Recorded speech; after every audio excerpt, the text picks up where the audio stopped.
Hai good people, kita ketemu lagi. Kali ini saya akan membahas sedikit tentang dunia pertoksikan. Kenapa? Karena saya sering kali bertemu dengan orang-orang yang cerita dengan saya ataupun secara tidak sengaja saya mendengar gosip orang-orang di tempat umum. Biasanya begitu.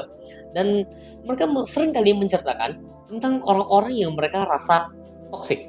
Dan ketika saya mencoba untuk memahami, menelaah apa yang mereka ucapkan, ternyata saya mendapati satu hal yang menarik.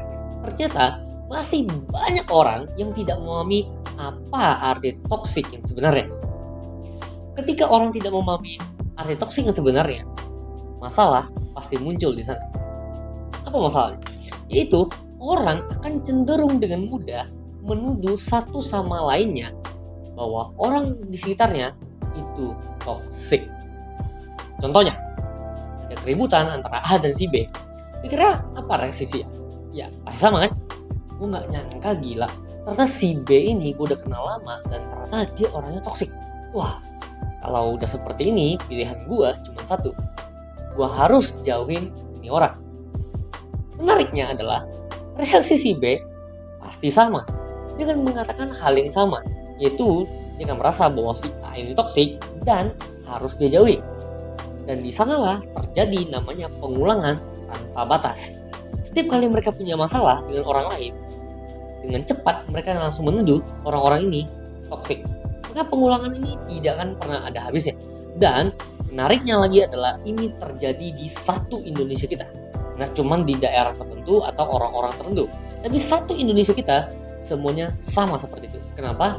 Saya sudah bahas di video saya sebelumnya, ya, yaitu tentang manusia Indonesia, ya, orang-orang Indonesia itu umumnya, ya bukan umumnya lagi, hampir semuanya selalu merasa dirinya paling benar dan paling pintar.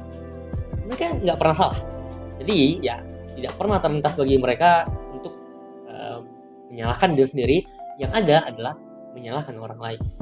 Sebelum saya bahas lebih lanjut tentang dunia pertoksikan ini, alangkah baiknya bagi kita untuk memahami lebih dulu apa definisi dari toksik itu sendiri.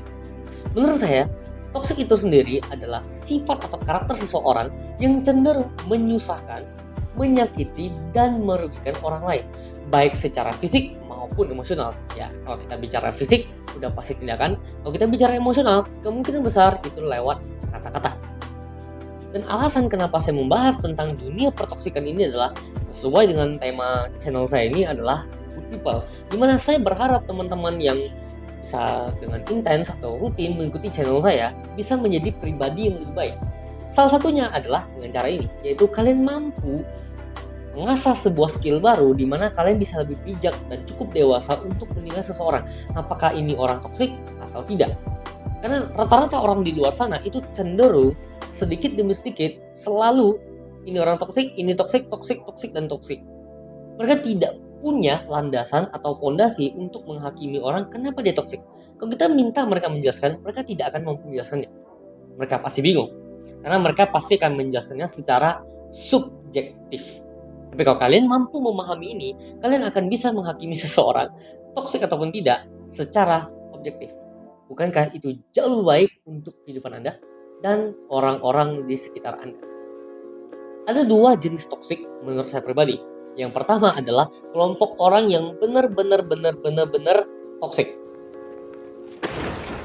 Ya, teman-teman semua pasti udah tahu lah ya beberapa kriterianya. Yang pertama adalah orang yang cenderung hanya menguntungkan dirinya sendiri.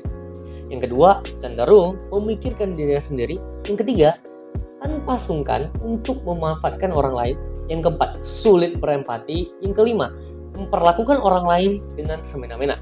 Dan masih banyak lainnya. Nah, ini sebenarnya sudah saya bahas dengan detail di video ini. Nah, kalian saya coba tonton di video saya yang sebelumnya. Nah, kalau saya pribadi sebenarnya di video ini saya tidak bahas lengkap karena saya tidak mungkin bisa bahas lengkap dengan durasi video yang bisa mencapai 1 jam. Oleh karena itu di video tersebut saya paling hanya membahas 30-40% dari yang saya tahu. Masih banyak yang sebenarnya saya bisa bahas. Tapi saya percaya bahwa video ini sudah cukup membantu teman-teman untuk belajar lebih banyak tentang memahami karakter orang lain. Perlu diperhatikan di sini bahwa untuk menilai seseorang, ya, apakah dia toksik atau tidak hanya dilihat dari apa saja yang dilakukan dan apa saja kata-kata yang dikeluarkan. Tidak hanya dari sana, tapi juga punya tolak ukurnya. Ya, yang pertama adalah kalian bisa melihat seberapa sering dia melakukan tindakan atau perkataan yang bisa merugikan atau menyakiti orang lain. Seberapa sering?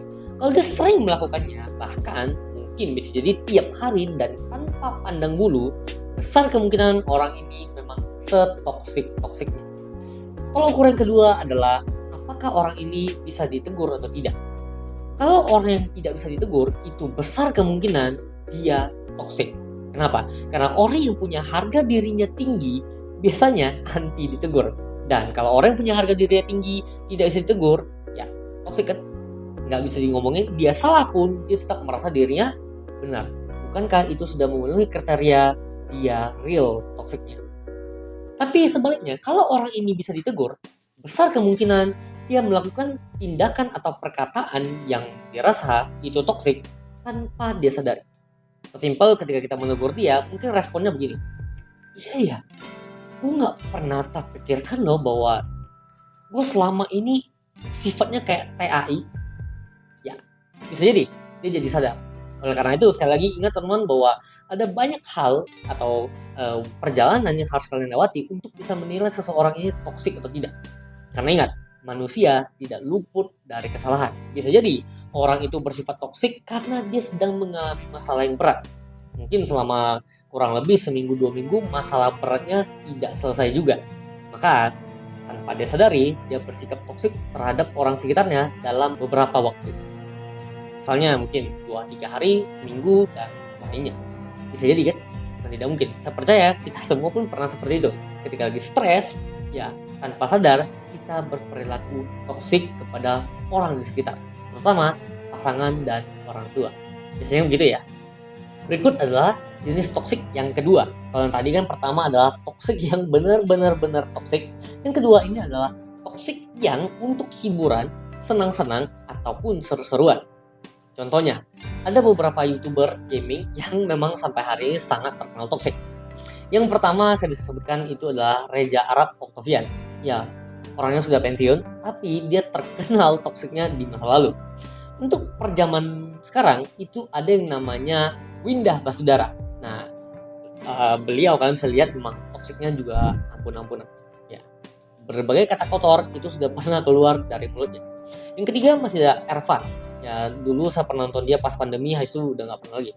Dan masih banyak YouTuber gaming yang toksik di luar sana. Kalian coba ketik aja di Google, banyak kok. Kemudian kalau kita bicara lagi, ada artis-artis yang katanya itu sempat menjadi pembicaraan hot, itu toksik selama pandemi. Yaitu Andre Taulany, Sule, dan juga Raffi Ahmad.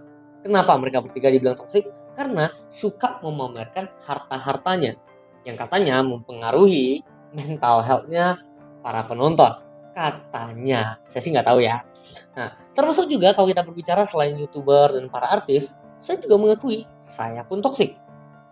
Kalau saya sedang bertemu dengan dua sahabat saya yang pertama tuh di Kalimantan, dia punya toko handphone. Setiap kali saya ngobrol dengan dia via WA, pembukaannya pasti toksik. Nah, ini saya akan cerita sedikit ya, yaitu kalau misalnya dia chat saya, itu pasti di depannya kalimat pertamanya itu cuma 2 kata. Itu apa? Oi Nam. Buat teman-teman yang cowok-cowok pasti udah paham. Nam itu adalah singkatan pendek dari Jahan. Mau manggil saya, oi Jahan. Nah, saya dengar refleks pun saya membalas dia, Apesat. Ya, bahasa logat Kalimantan ya. Apesat. Sat itu adalah singkatan pendek dari Bang. Setoksik itu. Bayangin, belum apa-apa, tidak terjadi masalah apa-apa, kita sudah toksik. Dan termasuk saya juga dengan sahabat saya dari Riau.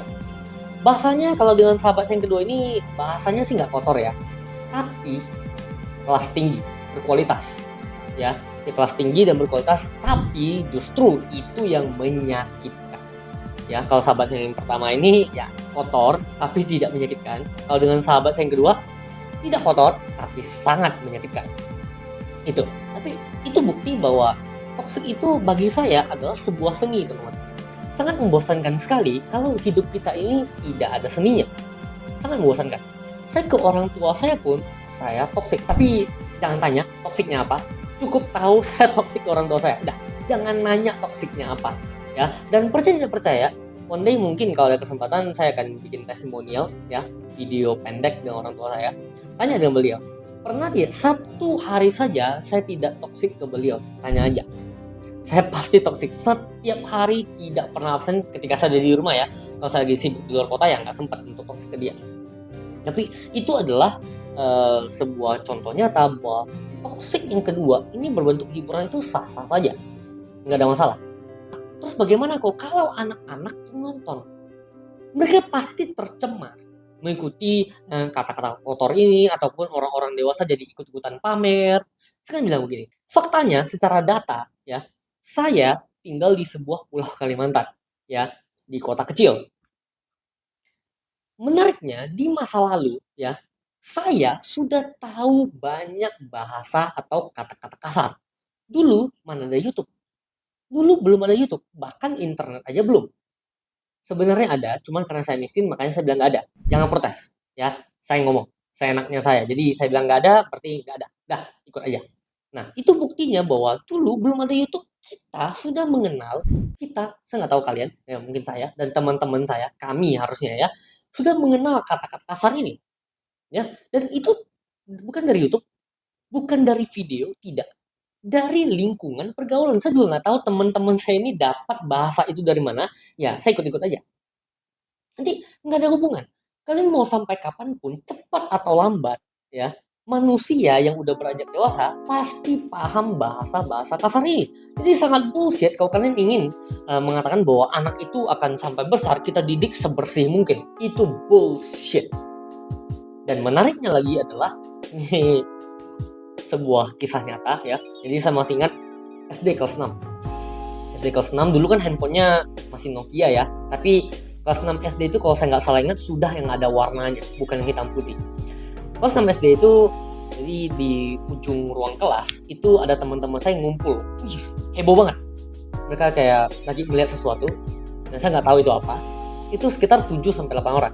Ketika saya mendekat, mereka pasti langsung otomatis mengusir saya. Udah, jangan di sini, pergi.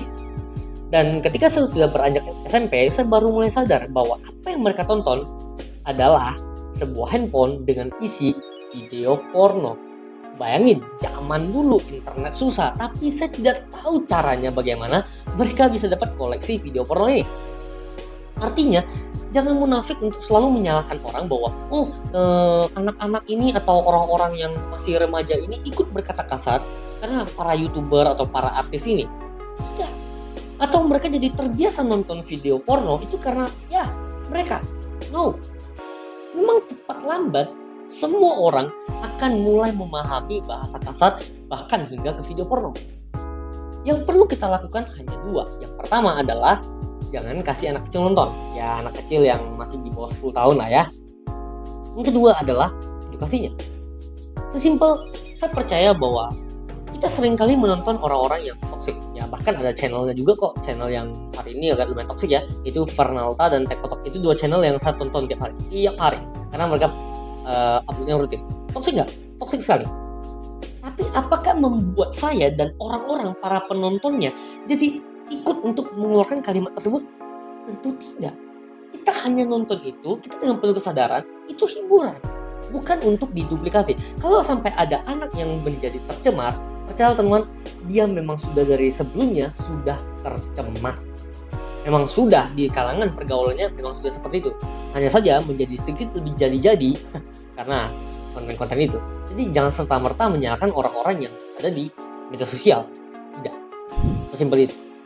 Jadi apakah toksik itu boleh? Kalau bagi saya pribadi sangat boleh. Tentunya ada 4 syarat yang harus kalian perhatikan. Yang pertama adalah jangan pernah lakukan di tempat umum. Misalnya teriak-teriak bahasa kasar dengan teman kalian di depan banyak orang. Ya, bersikaplah lebih sopan dan hargailah mereka. Kalaupun kalian mau lakukan itu, lakukanlah dengan suara kecil yang dimana hanya teman kalian bisa dengar. Yang kedua, lakukanlah hanya ke orang-orang tertentu, teman. Ya, saya pun tidak ke semua orang. Saya hanya lakukan ke beberapa orang yang saya rasa dekat dan bisa menerima candaan toksik ini. Dan tentunya dengan batasan tertentu. Nggak mungkin kan saya ngomong hal yang super kasar ke sahabat saya walaupun kita bercandanya toksik. Contohnya, lu anak Nggak mungkin kan saya sebutin kalimat itu walaupun candaan ke sahabat saya, nggak mungkin. Walaupun saya percaya sih sebenarnya di luar sana pasti ada kelompok yang dimana kalau bercanda dengan cara seperti itu mereka nggak ada masalah. Tapi secara mayoritas atau orang umum kayaknya hampir tidak ada yang menerima dengan candaan seperti itu. Jadi tentunya sekali lagi ingat dengan batasan tertentu. Yang ketiga, entertain. Sekali lagi, judulnya kalian toxic dengan orang-orang tertentu ini, judulnya untuk entertain, untuk hiburan, untuk senang-senang, untuk seru-seruan, bukan untuk hal yang lainnya. Saya dengan sahabat saya dengan orang tua saya hanya untuk senang-senang, agar tidak kaku aja. Karena saya benci banget dengan sesuatu yang bersifat kaku, apalagi suasana. Saya benci banget. Saya lebih sukanya enjoy, relax, santai, seru. Nah, saya lebih sukanya begitu. Yang keempat, tidak melukai orang lain. Ya, mirip sih dengan poin nomor 2, yaitu dengan batasan tertentu. Tapi intinya adalah, sekali lagi, jangan pernah menggunakan toxic ini untuk melukai orang. Ya, kalau untuk bersenang-senang sekali lagi boleh banget, tapi ingat, tidak semua orang punya frekuensi yang sama. Mungkin ketika kalian coba lakukan cara yang sama dengan si A dan ke B, belum tentu hasilnya sama. Si A mungkin menerima cara permainan seperti itu, tapi si B belum tentu menerimanya. Jadi hati-hati agar tidak melukai perasaan orang lain. Di masa mendatang, saya percaya teman-teman pasti akan semakin mahir dalam menilai karakter asli seseorang dan bisa menentukan apakah orang ini toksik ataupun tidak. Tapi semakin kalian mahir, semakin kalian pintar, muncul satu masalah, yaitu kalian akan cenderung sombong. Ya, karena kalian mampu menilai orang lain dengan tepat. Ya, ketika kalian mengatakan orang ini toksik, ya memang dia toksik. Kalian mengatakan orang itu tidak toksik, memang dia tidak toksik. Tapi muncul kesombongan di sana, teman-teman. Kalian menjadi sombong dan terbiasa untuk terus menghakimi dan menilai orang lain. Nah, masalah yang lebih utama lagi itu muncul di belakang kesombongan itu. Itu apa? Kalian lupa bahwa kalian sendiri pun bisa jadi toksik. Bisa menilai orang, tapi kalian sendiri toksik. Betul tidak? Nah, oleh karena itu saya berharap teman-teman tidak hanya mempelajari skill cara menilai karakter asli seseorang, tapi saya berharap kalian juga belajar bagaimana caranya kalian menata diri kalian, introspeksi diri kalian menjadi pribadi yang lebih baik dulu sebelum menguasai ilmu ini. Nah, untuk cara introspeksi ini saya sudah bagikan sedikit, tidak banyak, yaitu di video yang ini, video sebelumnya. Nah, teman-teman bisa tonton itu, coba dicek apa saja kelemahan dan kesalahan kalian. Semoga afirmasi tersebut bisa membantu kalian menemukan apa saja yang bisa kalian gunakan untuk introspeksi kalian. Oke, itu saja. Semoga video ini bermanfaat. Sampai ketemu di video berikutnya. Salam good people.